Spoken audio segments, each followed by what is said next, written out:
Так вот, люди, элита, что унаследовала Россия от Золотой Орды? Есть такой известный словарь Николая Баскакова «Русские фамилии тюркского происхождения».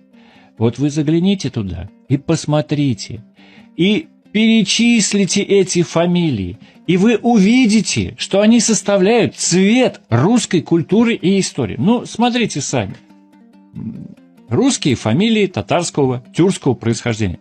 Аксаковы, Алябьевы, Апраксины, Бердяевы, Бунины, Бухарины, Годуновы, Горчаковы, Дашковы, Державины, Ермоловы, Кадышевы, Машковы, Нарышкины, Огаревы, Пешковы, Радищевы, Растопчины, Рязановы, Тимирязевы, Тургеневы, Улановы, Хрущевы, Чаадаевы, Шереметьевы, Юсуповы, Урусовы, Кутузовы и Суворовы, Беклемишевы, в конце концов, да их там вообще до 500 этих знатных, знаменитых фамилий русской истории. Уберите эти фамилии, людей с этими фамилиями из русской истории и культуры. Что от нее останется? Жалкие руины. Вот Сергей Веселовский, знаменитый историк первой половины XX века русский, он как-то подсчитал, что в составе русского господствующего класса было примерно 25% фамилий выходцев из Золотой Орды, около 30% выходцев с Запада, ну и там разные прочие всякие. Там часть фамилий была древнерусского корня, славянского, часть еще всякие разные. Так вот, он работал с государем-родословцем, с бархатной книгой, с другими документами, с фамильными преданиями и легендами, как сами люди считали. Если начинаешь проверять, то обнаруживается, что значительная часть тех, кто записывал себя и сам себя считал, что их предки пришли с Запада, на самом деле их предки пришли из Золотой Орды. Но так в 17 веке, когда возникали эти фамилии, не модно было уже вспоминать о татарском происхождении, о степном происхождении. Это было уже не актуально.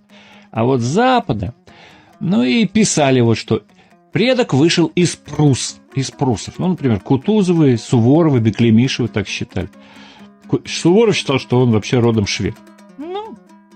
Ну какой он швед? Такой же, как Иван Васильевич Грозный, который был потомком хана Мамая по матери. Так и Суворов. Он такой же швед, как и Иван Васильевич Грозный, потому что его далекий предок в 15 веке был приведен в составе татарских войск, принятых на московскую службу Иваном Васильевичем III Великим. Была такая у него фишка государственная. Начал побеждать великий князь Московский своих врагов в ходе феодальной войны и всяких междоусобиц на Руси только после того, как стал массово принимать на русскую службу выходцев из степи, татарских царевичей и уланов. И вот один из этих татарских воинов был размещен и помещен в новгородской земле после того, как был разгромлен и покорен господин Великий Новгород. И от него пошли уже вот Наумовы и Суворовы и другие рода. Соответственно, исходным предком Александра Васильевича Суворова был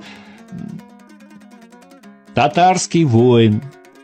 И корни его ведут в Великую степь. То же самое с Кутузовым, который вообще даже по имени своему. Ну, какой из Кутузова прус? Гораздо ближе к нему хан Кутуз, согласитесь, чем какой-нибудь там мифический прус. Кто такие прусы, вообще трудно сказать, такой вот символический образ. Так что реальных прусов, конечно, перебили немецкие феодалы или включили в состав немецких юнкерских родов после захвата Пруссии. Вот. И вот масса этой элиты, так называемые Запады, на самом деле оказываются восточные, выходцами из степи. И общая доля российского столбового дворянства, предки которого вышли из степи, приближается чуть ли не к 50%. То есть Россия получила в наследство от Золотой Орды не только структуру государства, но и элиту военную и политическую. Во всяком случае, Золотая Орда сыграла гораздо большую роль в русской истории, чем любая Византия и всякие прочие мифы отечественной историографии. Очень нас любят вот эту византийскую линию всячески пропагандировать.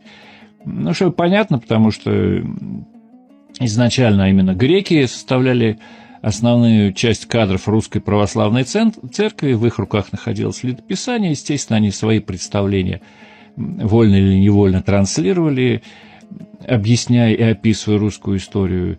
Само слово «Россия» придумали именно церковники греческие, для того, чтобы обозначить эту страну, вот варварскую Скифию. Ну, Скифия как-то уже к тому времени стала слишком уж несовременной, стали называть Россией. Вот. Но только при Иване III Россия стала названием государства. И Орда сыграла колоссальную роль в русской истории.